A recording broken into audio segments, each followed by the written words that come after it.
Hello and welcome to the Alchemists Inkwell.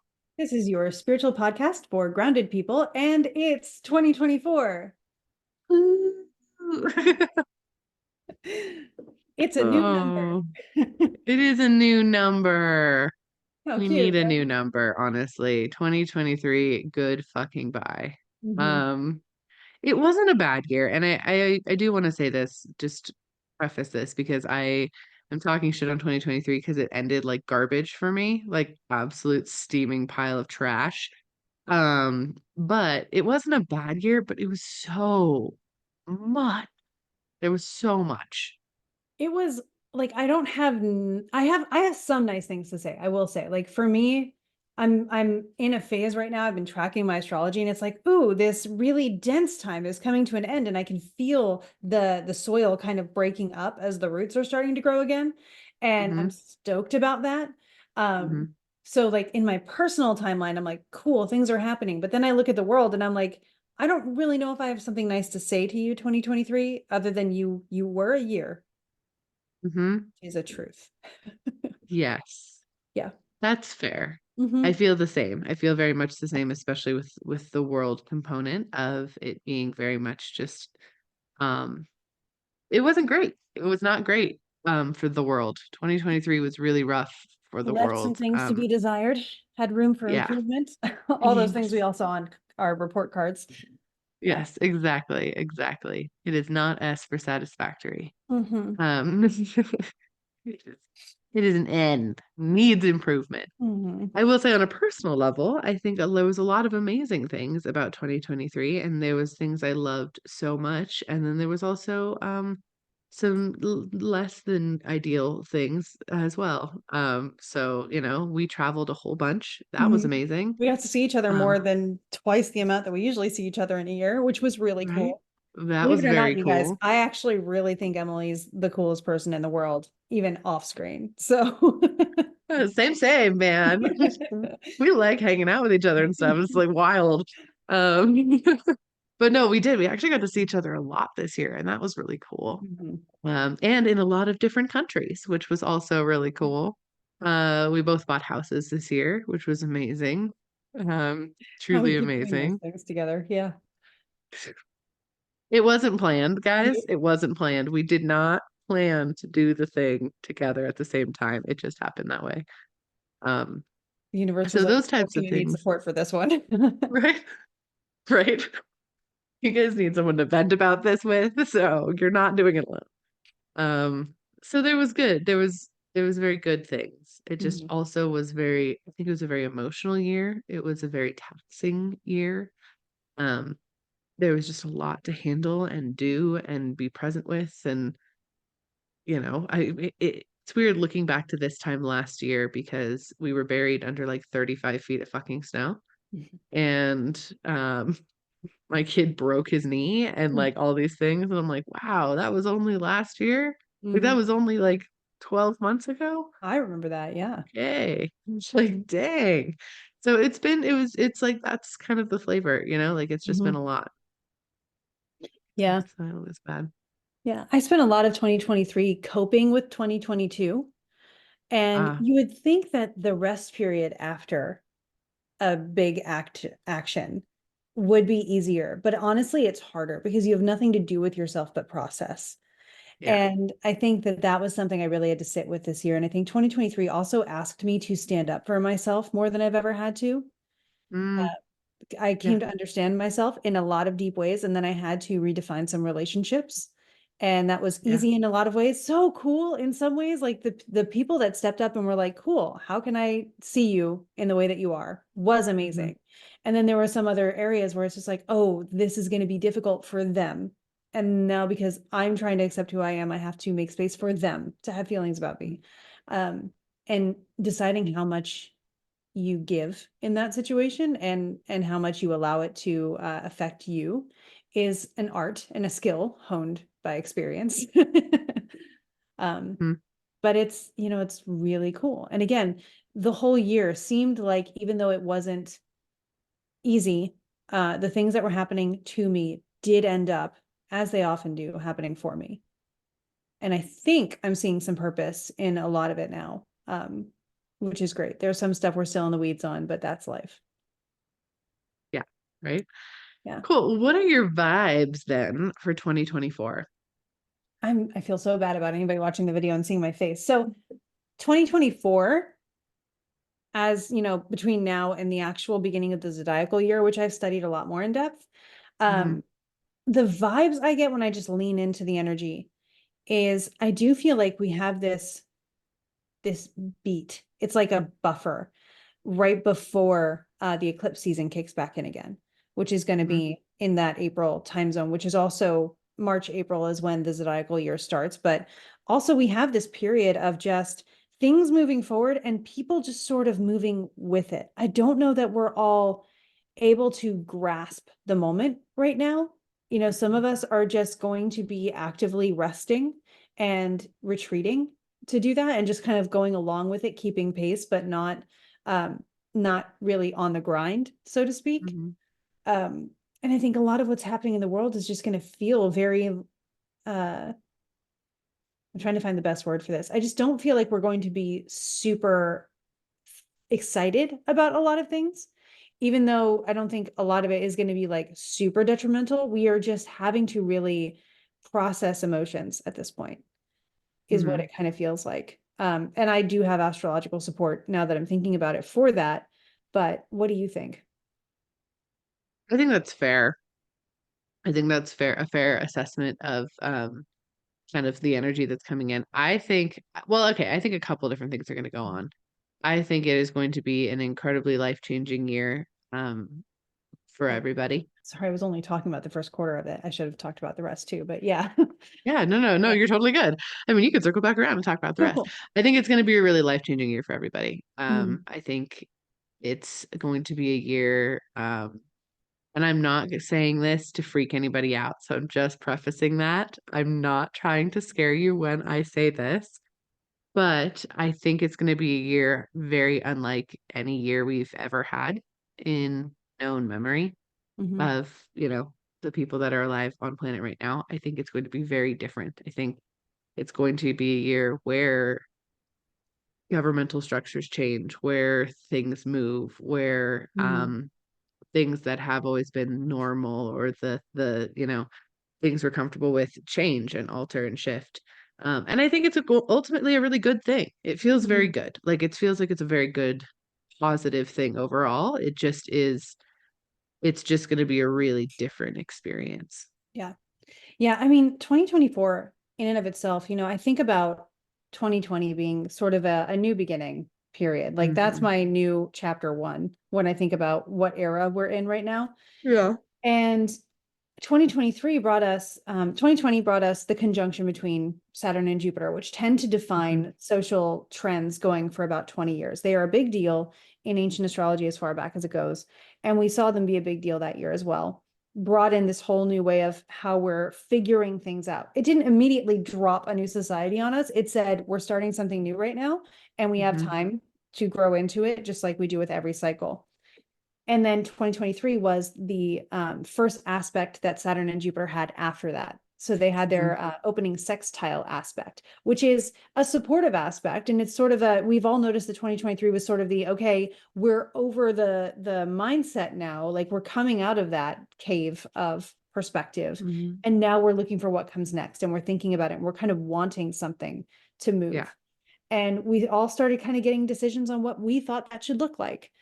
And 2024 brings us into the square. So it's an action sequence. You know, square does provide challenge, but challenge is also when we know to act. Challenge gives us something to act with and gives us something to Mhm. do and incites um, action and motivation.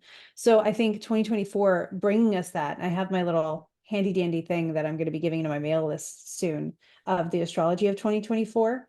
And the square is going to be perfecting in August and on Christmas Eve next year. So we're building up to this whole, the words that I keep hearing are like stepping up. It's people deciding in this change of structure and system and process that we're having, which is going to have a big moment again in April with Jupiter and Uranus. Mhm. It's going to be an interesting, I say crazy when I mean active, beginning of the year, especially. But Mhm. after that, we're going to be making decisions on, okay, that happened. What are we going to do with it? What do I decide as an individual I have in my power? And what do I want that to mean? Mhm. I think we're all going to be very much aware of our own ripple effects by the end of the year. I agree. I definitely agree with that. I think we will as well. I also think it's going to be a year where people really get back into community.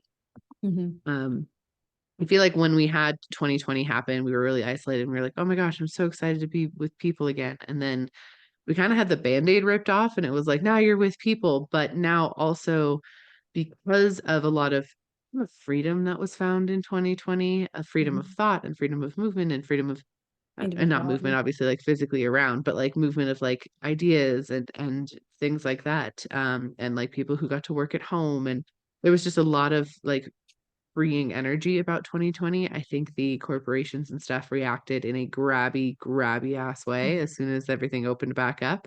When people have been now sitting under the thumb of having themselves pulled to the brink again. Like people are very worn thin.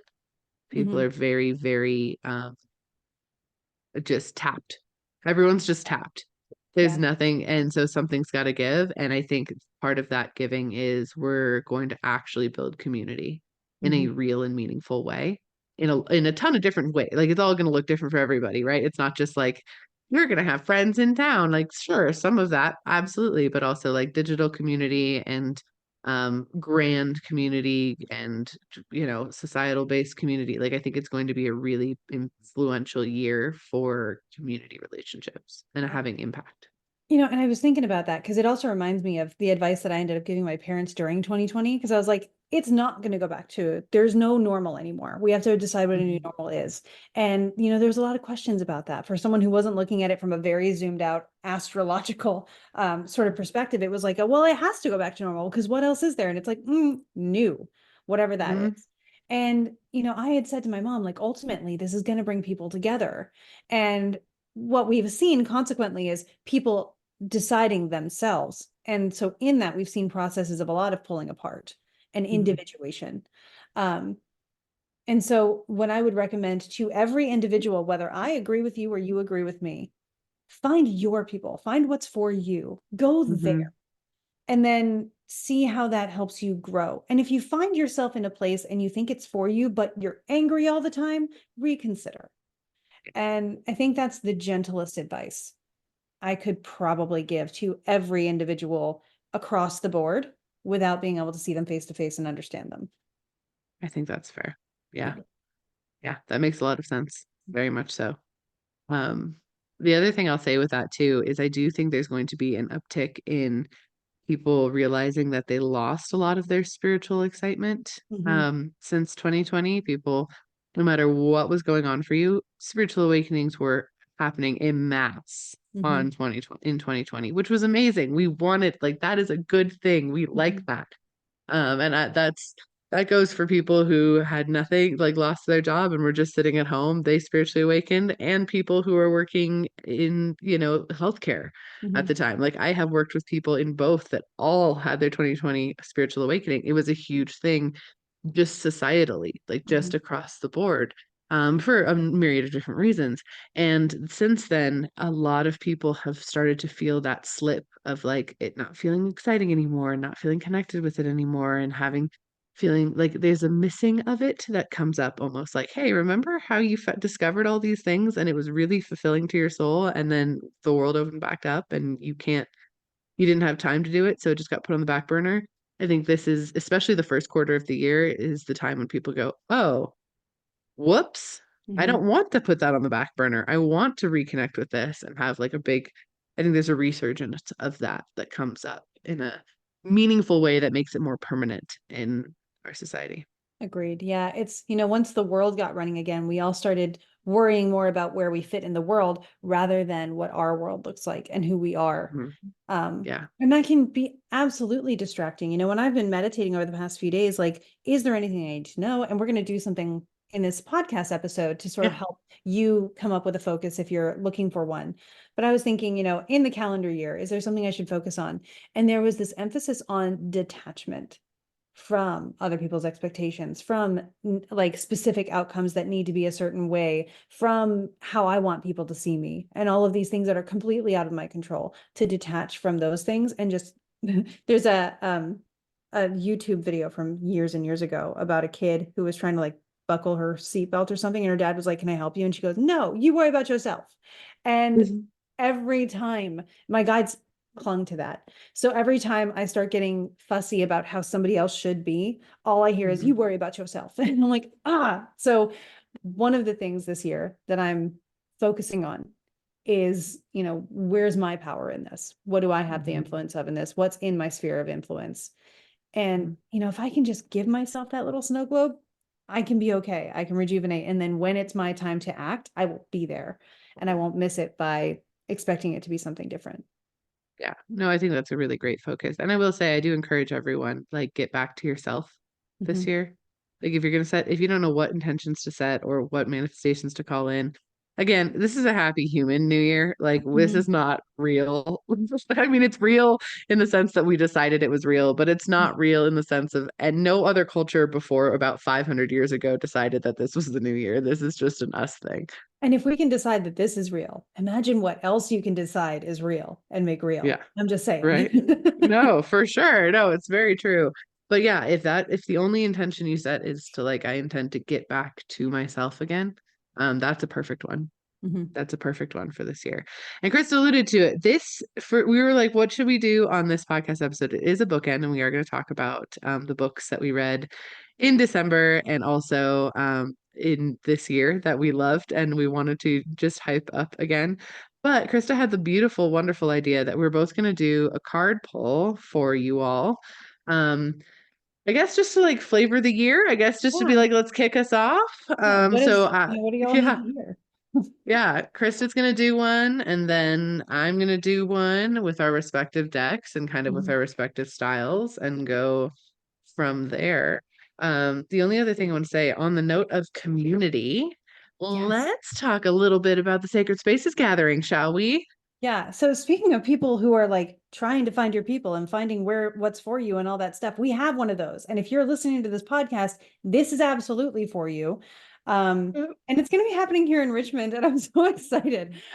It's called the Sacred Spaces Gathering, and that's what it is. It's a very amazing, magical, intimate atmosphere where you can meet people, not get Mhm. overwhelmed by inundations of people. It's not going to be like a Comic-Con where you're just crammed into a small space. This is very personal, and everybody Yeah. that is there will be able to interact with everybody else who is there, make good Mhm. friends that you can then keep in touch with wherever you are from across the country, but at the same time learn responsible, practical, applicable, and ethical spiritual practices, not just the, ooh, this is sparkly stuff, though that's part of it.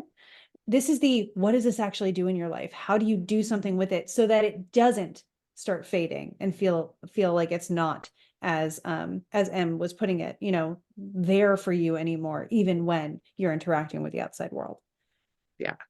We're really, really excited about it. Obviously, this is our first gathering, but we've all done events before. And so getting together to get to do this and do it with our communities and people we really care about, it's honestly going to be such a fun time. And there, like, everything is walking distance around there too. So like, Mhm. even if you're like, I don't know if I want to go by myself, like, what if I, don't make friends? First of all, you will. Second of all, you'll probably have friends in your hotel and like, Mhm. it's just going to be a big community, just sort of fun gathering. We're calling it a gathering on purpose because it's not like 300 people. It's not even close. It's at max, we're going like 175. Like it is a Yeah, if small that. group. Yeah. Mhm.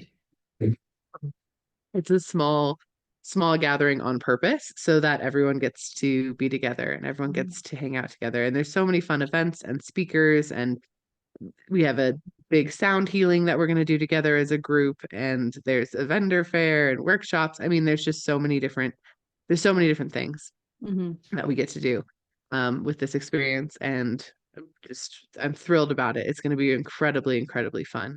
Mhm. So yeah, please check it out. Also, right now we are having a giveaway. So if you purchase your ticket for Sacred Spaces Gathering and you head over to our It's Sacred Spaces Gathering Instagram, it's at Sacred Spaces Gathering. Surprise. And you DM us a picture of your ticket. You get entered into a drawing for a free hypnosis, blah, blah, for free hypnosis session Mhm. from a really wonderful, lovely practitioner of hypnosis that we're working with.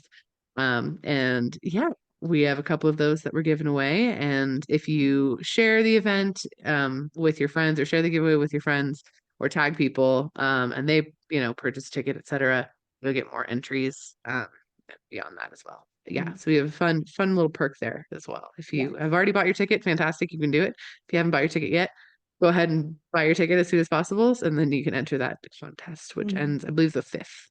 Yeah, I think it's the 5th. We'll be ending it and then we'll be doing a drawing. And right now, odds are extremely good too. So it's Hmm. going to be great. Also, if you're like, hypnosis, really? Hypnosis is a healing modality. And it's Hmm. actually very much belief work modality. You've heard us talk about that before. I Yeah. have personally worked with this person and they helped me release something that I didn't even know I had started building up. And I'm someone who Mhm. is like super conscious about it, right? We all have these things that eventually we kind of get blocked up because life is ups and downs. And Mhm. he really helped me cross over a threshold to get into where after that stuff opened up. So I really do hope that, if you're on the fence because hypnosis, you can do some research on hypnosis. It is not your like someone's going to make you dance around like a chicken kind of hypnosis. It's the kind where you get to relax and someone walks you through resolving unconscious and subconscious things that you feel are holding you back. And it's very effective, which is really cool. So it's definitely a healing thing. We would not put you on stage and make you jump around like a chicken unless you wanted to, which we would support you If in you your feel like it. individuality and expression. Yes. Yeah. Yeah. Cool. So let's do our card pull, shall we? Yeah. Okay. Do you want to go first, Em? Sure, I'll go first. So the deck that I'm using is the Mythic Oracle. I'll hold it up if you're watching the YouTube, but it's the Mythic Oracle by Carissa Mulatto, I think is how you say your name. I'm not 100% sure. This is one of my oldest decks, actually. I've had this deck for a long, long, long time. Um, well, my oldest, but it's pretty close to my oldest. And this is actually a deck I oftentimes will use for like my personal Patreon. I do a card reading at the start of each month for everybody to like know which deities they can work with throughout the month because these are different deities, the titans, heroes, Greek gods, etc. So yeah, and I guess I will just pull and see what deities are chatting with us for this year and what do they want to say. Let's see here. Well, that's not surprising. Hold on, I'm gonna do two. I'll do Oh, this one too. I fucking knew it. You guys are gonna laugh. I laughed. First, we have Odysseus, and then oh, we have Achilles. So, do wow. you like, well, then, okay, so Odysseus is the journey card, basically. And tapping into his energy a little bit. This year is going to be a journey for all of us, which we already kind of addressed and talked about and already kind of know. Mhm. The big thing here is to remember with Odysseus is he doesn't stop. At no point did Odysseus stop trying to get back home or stop trying to win the Trojan War. Both. Mhm. He has forever drive. A million different things came up and stood in his way, and he kept going and kept diving in and kept trying to push forward and kept trying to outsmart the next god in order to get home. And it didn't matter that it took him a long time. What mattered is he got there. Mhm. So keep that in mind throughout this entire year, especially as little things arise, because it's going to be a big one. It's a big life-changing sort of year. Mhm. And with that, that means it's a journey for all of us, and I think that is important to focus on. So there's Odysseus. Also, he has the Trojan horse behind him, which, if you're not a mythology buff, it's his idea. Trojan horse was his idea. Mhm. So thinking outside the box, being crafty, allowing unconventional ideas to lead you forward, also Mhm. really, really huge when it comes to Odysseus showing up in the cards. And then Achilles, who is the opposite a little bit. I'm going to put it that way. I think it's always important, and I always try to flavor it whenever this card kind of pops up. Achilles was a child. Like Hmm. Achilles was literally a child when he got yanked from Greece and thrown into war, because his mom was a helicopter parent, and because his mom was a helicopter parent that decided he was going to be successful at whatever she decided he was going to be successful at. He ended up at war at like age 16, and that like sucks. And he was there for 10 years. And that's where he died. But he is a source of glory. Like that is like that's the name of the game on the card, but that's also what we tend to associate him with, is like this undefeatable, unbreakable soldier, which of course not true. We know he has the Achilles heel, but it's the beauty of understanding that you do have weaknesses, and that is part of what makes you strong, instead of trying to bathe yourself in the river Styx by your heel and hide all of those weaknesses. It's Hmm. allowing those weaknesses to come to the forefront and be like, no, these things are powerful and they're important and they're things that I love and appreciate about myself, and I'm going to honor those. It's again that get back to self space. Hmm. Also, gonna die on the hill. Patroclus was not just a friend. And then I'm gonna pull a third one. Speaking of books, yeah. Speaking of books, I am gonna pull a third card because I just got a ping to do so. And Mhm. ironically, it's the person who trained, or Chiron. the being that trained both of those heroes. So that's Chiron, who is um quite literally the trainer of heroes. He is our wounded healer.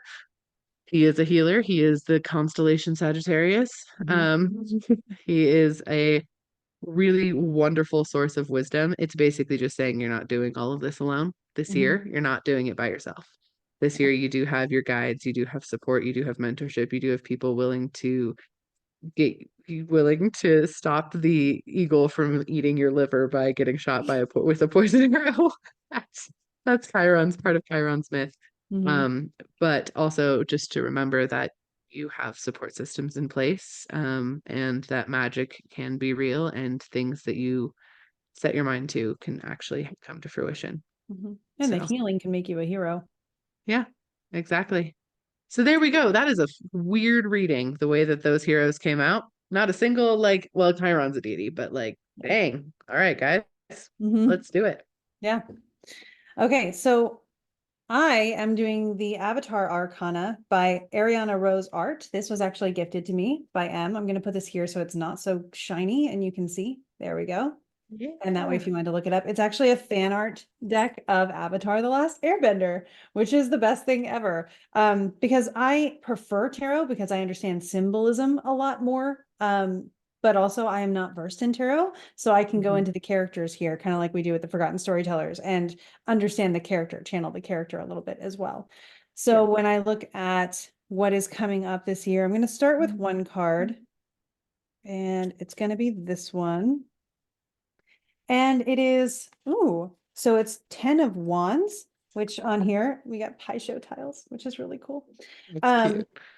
so with this, one of the first thing that's coming up is again that whole step up kind of energy. Hmm. This is actualization. This is you understanding yourself enough to know where you stand, what you stand for, why you stand for it. If you ask yourself a question, why, and have an answer, you are prepared. And I Hmm. feel like that's going to be a huge thing of we make our own realities and we're ready to do that now. We've been educated by the past few Hmm. years about what it is we want, where we're standing, what's important to us. We've had time to figure those things out. And if you're still figuring those things out, it's okay. You can at least know where you're standing today. Hmm. Um, so that's one thing. And I think I want to pull another one. And it's the chariot, which is Appa. Um, Oh. And so again, I wish I knew more about the chariot in tarot, but I do know about the chariot in astrology. And again, that is having this divine support with you. It is you are on a path that is put out there in front of you. It's laid out, just follow it. Even if you don't really understand where it's going. And as someone who like I'm a control freak, I admit it.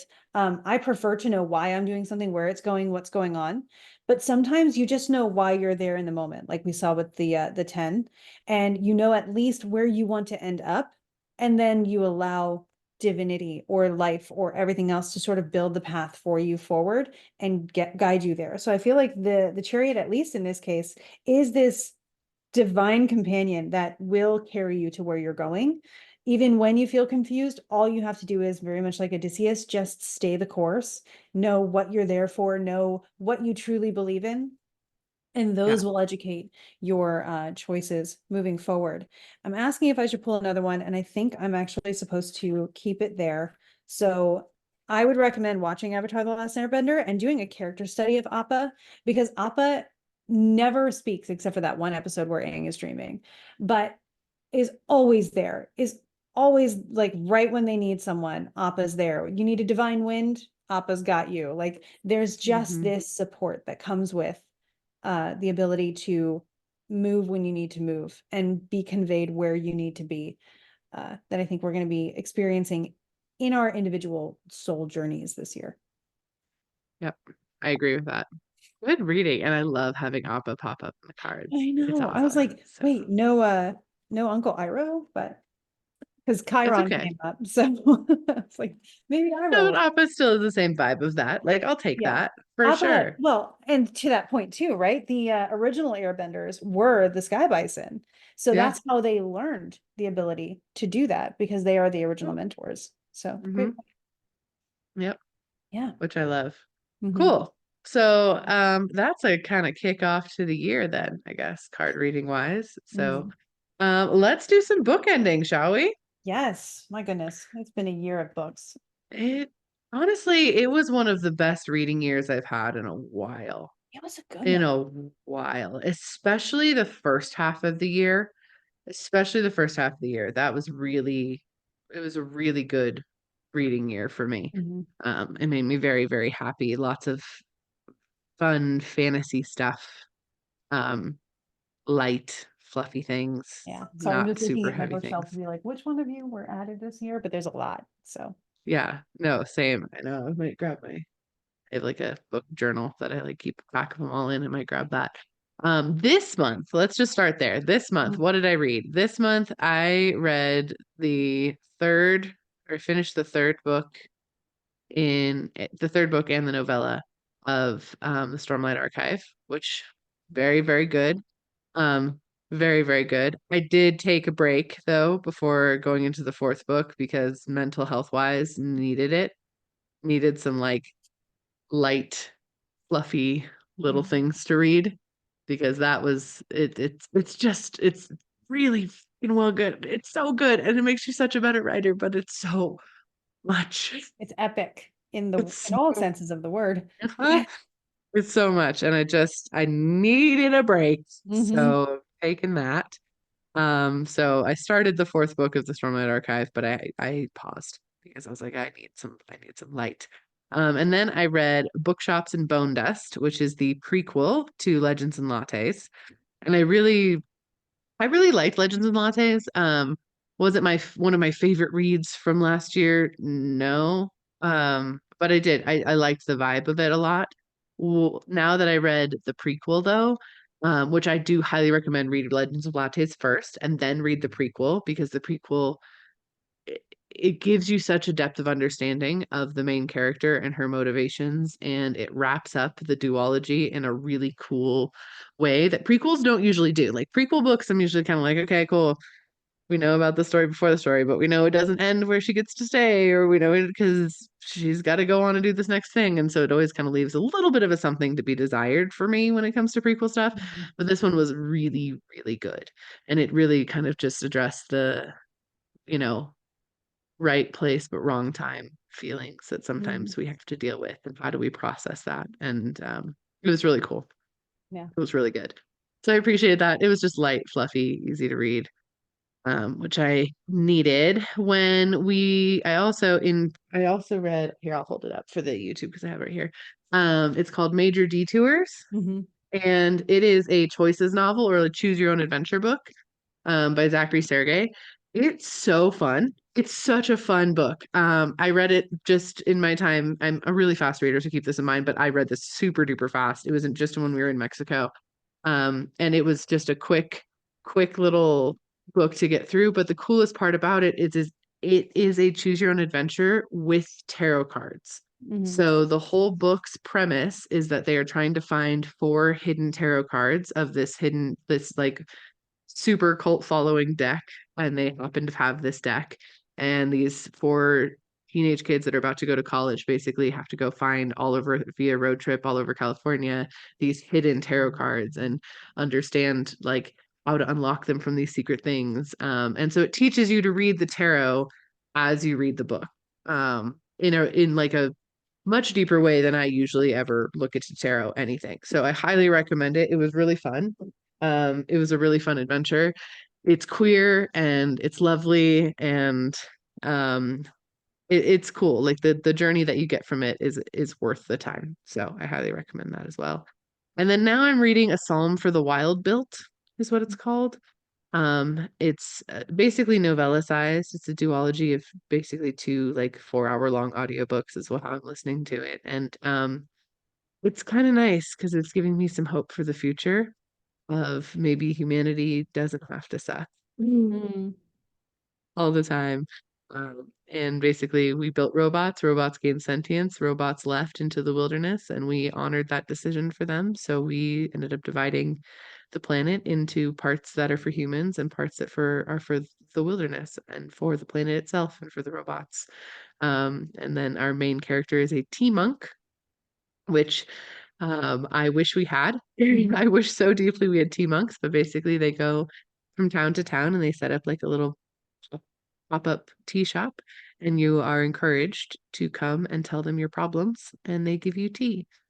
And you can sit there for however long you need to drink the tea to feel better about your problems and then go back Oh, to your work. sounds So, like Under the Whispering Door.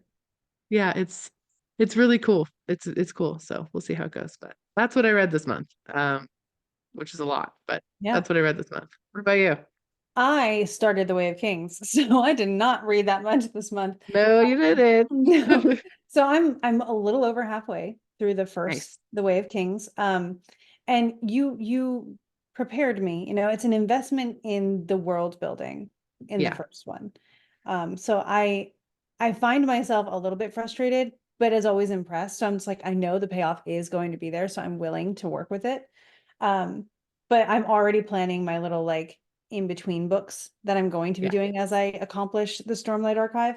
And then, of course, in nonfiction land, in magic land, Hmm.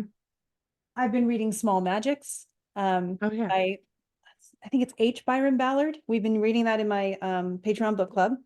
And that's been really fun, just, how to bring folk magic into your daily life. And then next month, the book club has been incredible. And so they have voted that we are going to be reading. I got this amazing annotation thing for Christmas. It's like Ooh, I've got a fun. magnet in there. We're going to be reading the first Alchemist. So I've started reading that in order to come up with some really good conversation topics and connect things to things that we've already read before and just provoke some thought if I can and see how maybe I'll learn from other people's way of thinking. That's So cool. I'm reading that right now too, and it's fascinating. It's amazing and not too surprising, but really cool to see the connection and the parallels between, astrology's origin of translation issues and the way that they hide things in translation, how puns are actually used as like a form of initiation. If you get it, you get it kind of stuff. Um, so it's That's really cute. cool. Yeah. I love that. Yeah. Yeah, the payoff is really good in The Way of Kings, but Hmm. I think the second book is more of my favorite of the two of the four so far. Yeah. Yeah. The It's really next well one is done. coming out this year, isn't it? Another one? The The fifth final. and Oh, final. good. I'll hopefully get just Hmm. in time for the last one. Cool. That Yeah, actually helps my wind of motivation. Want to yeah, keep going. yeah. No, fifth and final, and he's actually at least it's rumored or it was said that well he finished writing it officially like Hmm. 2 weeks ago and announced it, Yeah, I heard that. and then it's probably going to actually like launch during Dragonsteel Con. So he's doing a whole con basically for it. That makes a ton of sense. Yeah. So I'm excited about it, but yeah, I needed a break. It was a Hmm. lot. So really good. Yeah. But Well, hey, and honestly, the next Emily Wilde book is supposed to come out this month, I think. So uh-huh. I will drop Stormlight wherever I'm at to get back into that and see what happens. And it's Emily Wilde books are very light and wonderful and, just easy to Yes. read. So I'm sure it'll be a brief thing because I will read that so voraciously. But that's Right. my most anticipated read so far. Yeah, I'm excited about Emily Wilde for sure. There's a couple of them this year that are coming out Mhm. that I'm really stoked on. The Yeah. second House in the Cerulean Sea is coming out, which I didn't think there was going to be a second one, but I'm excited to see what that's going to be. Mhm. Um, second Emily Wilde. Oh, there's a couple other ones now. I can't I think of think them. FT Lukens has another one coming soon too that I have on my Uh-huh. radar. Yeah, I think I think Mhm. they do as well. I'm going to be reading What the River Knows because we're going to be going to Egypt and I want to I'm kind so of excited for that. read that, maybe suggest it to the travelers with us. Yeah. Yeah. Yep. What the River Knows, definitely going to be reading that one. Oh, the second and the Divine Rivals. That being said, the never mind. I'll just not talk about that one. We'll move that on. But yeah, What the River Knows. I also want to read Temple of Jinn before we go to Mm, Egypt, because that is also a book about modern day Cairo, actually. yeah. Um, Temple of so Temple of Jinn. Temple of Didn't Jen, I, right? didn't I say that? No, so I'm asking because the New Year's tradition that my husband and I have is we go to Barnes and Noble and pick our first read of the year. Oh, And so I'm like, that's the one I want to grab. And it's probably actually going to be at Barnes and Noble because 90% of the time I go there looking for a book and they don't have it in stock. So that one will probably be there. fun. It should be. I mean, it's Mhm. pretty, yeah.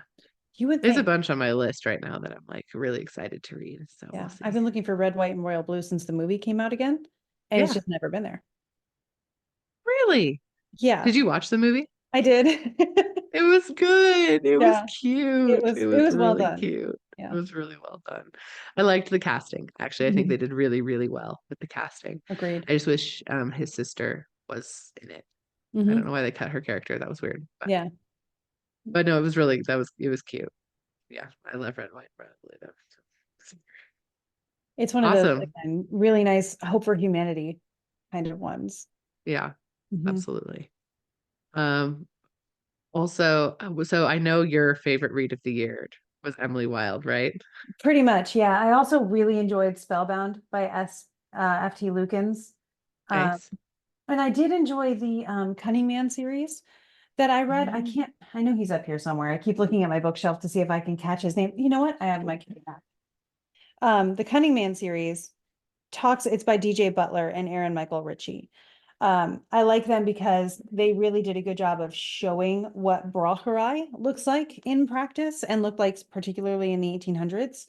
Um, because that gave me a little bit more of a practical lens of like this practice that I'm working with and how people did it back when it was, more normally practiced and how I feel about some things that should change in it moving forward.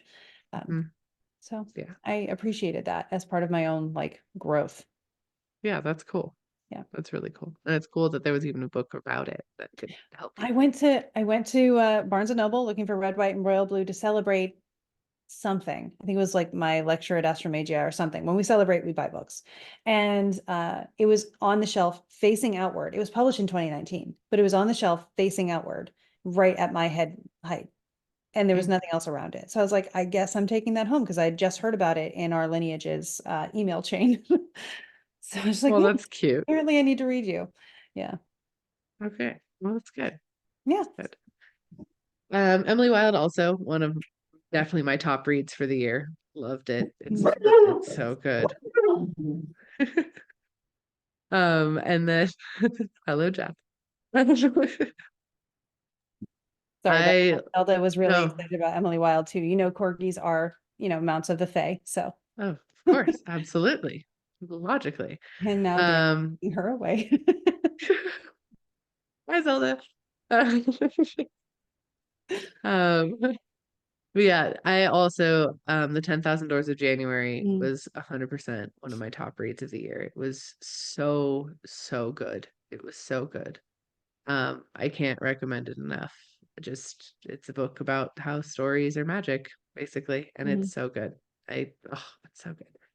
I also read uh Let's see.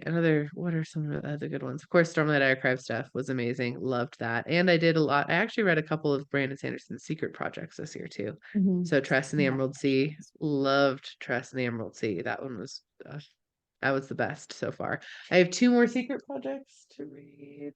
Two more secret projects to read before I've read them all. But it was really good. So I Mhm. definitely did have an actual year of Sanderson. Like they branded it. I totally subscribed to the branding and I had one. That was awesome. I finished Divine Rivals when we were in Ireland, and it is a rip your heart out sort of book. Mhm. So it's nice. And I loved it. Its whole vibes were great as well. So, and the second one I think actually just came out. Like I think it came out like 2 days ago. Um, or something like that. So Mhm. yeah, that's another really, really good one that I highly recommend. So that was my year in reading. Yeah. I was Yeah. reading The Wicked Bargain while we were in Ireland Mm, by Gabe Cole Navoa, which mhm, was also really well done because I was trying to sort of research how to integrate, non-binary main characters. mhm, The whole they them yeah. conundrum. And when it's the main character and you're going to be using it a lot, just to see how fluidly and how easily it is, for a Mhm, reader to fall into step with that. Um, Super easy, turns out. Metaphor for yeah. life, I would think. Um, Mhm. Yeah. The Song for the Wild built the main character and the robot are both non-binary. Lovely. See, I Yeah. might have to read those now too. Yeah. Yeah. Instead of they're a team monk, right? So instead of like sister or brother, they're sibling decks. Oh, I love that. That's like, Yeah. I'm sorry, it just reminds me too of shout out to my nephew and my sister-in-law and brother when they realized, over Christmas, a lot of people got on board with my non-binariness. And my nephew's decided that he's going to call me elder, which I really like. So just, Instead of aunt or on that uncle, topic, yeah, elder. elder. I get to be elder, Krista, which I'm That's cool cute. with. So That's that awesome. coolest little nephew ever. So Yeah, that's yeah, cool. I love the way that Well, we're exploring, making these things feel more normal as they should. yeah, it's super normal. It's fine. I will say, and I mean this, I like my kids' generation, like my kids are in middle school Hmm. and they are so open and welcoming and not just like mine. I mean in general right now. Like um the amount of gay or lesbian relationships in middle school is Hmm. astounding, and like no one gives a fuck. And the other day my son came home and he was really upset and I was like, what's the deal, what's going on? And he was like, it was we had a really yucky substitute in PE, and I was like, why? And he was like, well, um these two kids were walking, a guy and a girl were walking, and he kept calling them both girls, and they kept getting like really mad about it. And I was like, why would he do that? And he was like, oh, like the guy is trans. He's Hmm. a trans guy. And I was like, oh. So he was on purpose misgendering. He's like, yeah, isn't that like my son was mad. He was like, isn't that ridiculous? Like, why would you do that to a person? Hmm. And I was like, that is such like I'm a young mom. I'm a young mom. I had my kids when I was 18 and 19. So like the amount of change in that generational difference is so huge Hmm. between my generation of middle school and my kids' generation of middle school. And I think it's really hopeful and lovely Hmm. that that is normalized so much now. Yeah, I support that. Yeah, yeah, yeah. And they like don't even think about it. They'll Mhm. just, oh, they're them. And I'm like, okay. And they just move on and it's Yeah. just normal. So it's really cool. Oh, well, thank you all so much for being incredible listeners. We so appreciate you. We are so grateful for you. We hope your holidays were awesome. Yeah. Obviously, the podcast was a little bumpy for holiday stuff.